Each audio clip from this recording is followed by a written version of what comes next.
রে ওই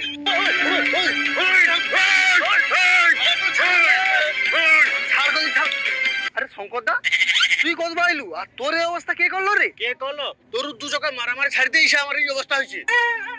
সম্পদা যা হোক তুই আজকে ছাড়, আমি কাছে দেখে নেবো কিন্তু কেন তুই কি ভাবছিস তোকে আমি ছাড় দেবো নাকি? আইস রাখা ইচ্ছা করে শেষ কর দেবো একেবারে। ছাড় দে ছাড় দে ছাড় দে ছাড় দে ছাড় ছাড় ছাড় ছাড় আমি কইটি তোনকে আমি তোর সমস্যাটা কি? আচ্ছা শঙ্কর দা তুই আমার